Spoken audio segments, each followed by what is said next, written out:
Ladies and gentlemen, he did it again. We're not glazing this episode. Things were, chill in this episode, but let's go ahead and get into it like 3 days late. Baek Yoonhoo and Jongin Choi show up to formally congratulate Sung Jinwoo for his newly minted S-rank status. But some bum-ass K-pop star has organized a press conference outside the association. It's some loser named Lee Min-sung. Neither of them have ever even heard of. They shoo the press conference out of the way and start competing about who deserves to give the warm welcome Sung Jinwoo is entitled to. All relevant pauses aside, this is the extra toppings on the solo leveling pizza that I personally needed. Jinwoo can act like the Undertaker all he wants. That's what I'm here for. That's great. But I like having the other characters adding in some color and spice and variety. So Jinwoo is getting formally reassessed, getting that VIP S-rank badge so he can really start racking up levels. And some celebrity is setting up a publicity stunt outside.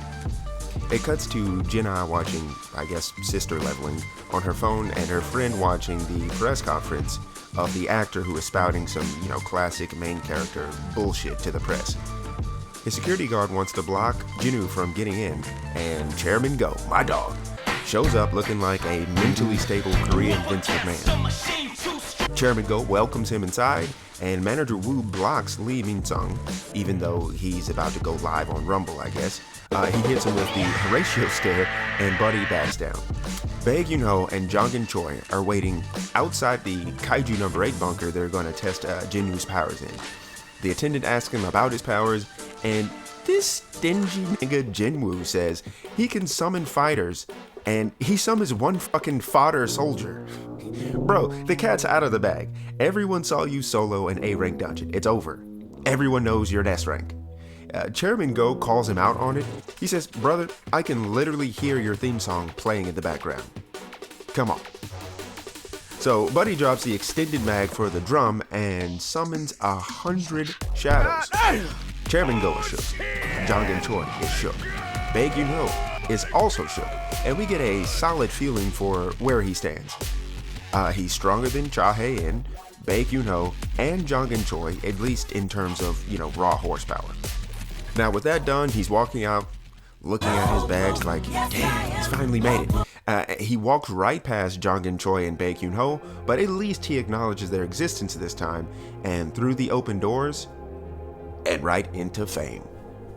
We cut to a bunch of different reactions, from his sister, from the weirdo at the mining team, to his old E-rank dungeon buddies, to Cha Hae-in, who, by the way, is wearing the same musty-ass outfit she was wearing last night in the dungeon, including the same pink hat. Girl, go get another change of clothes and take a goddamn shower. As an anime only, I never know how much material doesn't make it into the anime from the manhwa, but apparently Hwang Dong-soo's reaction from the hospital didn't make the cut. That would have been interesting and entertaining. Jinwoo isn't going to work for his family, he's going to help Jinwoo. Damn the consequences. Moving on. The paparazzi are going crazy with the breaking news story right in front of them, and Baek offers Jinwoo a lift home. Jinwoo says, nah, I'm gonna do my own thing, and teleports from the steps to the sidewalk. Now, Baek must have took some of that slow-mo from the Dread movie because his eyes are going crazy right now.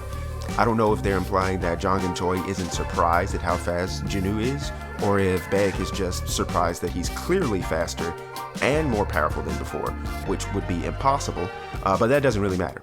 First thing Jinwoo does is go to the Prada store on Rodeo Drive to try and get the perfect loadout for the Demon Castle. He finds out that actually he's f***ing rich and a lot of his gear is extremely valuable. He can afford to keep the Sphere of Avarice for himself. Jin is mad at her big bro for turning their lives into a paparazzi contest without notice, and Yoo Jin-ho shows up for a camping trip or something. Jinwoo coerces him into lying about why exactly he's there, and that night, Jinwoo makes preparations for the Demon Castle. Making sure his loved ones are under guard from the shadows, and also having them run fucking patrols.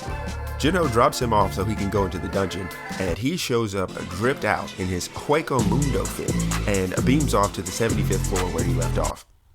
Looks like Junho's dad has eternal sleep disease, sickness, whatever it's called. RIP. Junho tests Kiba's ability when paired with the Sphere of Avarice, and it's safe to say my boy is strong as Kiba's in his giant form, which I assume he will be in all the time, but he's going against a hollow for some reason. Bro hits him with that mouth cannon like he was locked down and just vaporizes him. Two hunters are patrolling a scenic road on the coastline, and we're saving that for last. Junho has deployed his troops and he is out here plotting, dividing, and conquering, and he's got his floor general badge activated like he's George Washington from the Hamilton play. He finds out something is killing his troops in specific orders, which implies a level of intellect and intention. This also shows his own upgraded intellect as he maps out the battlefield and goes to confront the beast, killing his crew. He shows up in stealth to watch them work before one of them attacks, and he casually hits multiple Anderson Silva dodges before bro hits him with the nastiest wheel kick and sends him through a building. Two more try to get the drop on him from above, but they don't have move cancel and they're sitting ducks.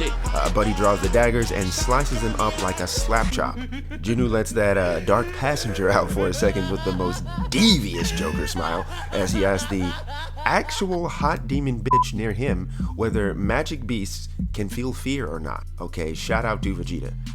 Demonic activities have commenced during the Demon Castle run, and I'm all here for it. Oh wait, I forgot.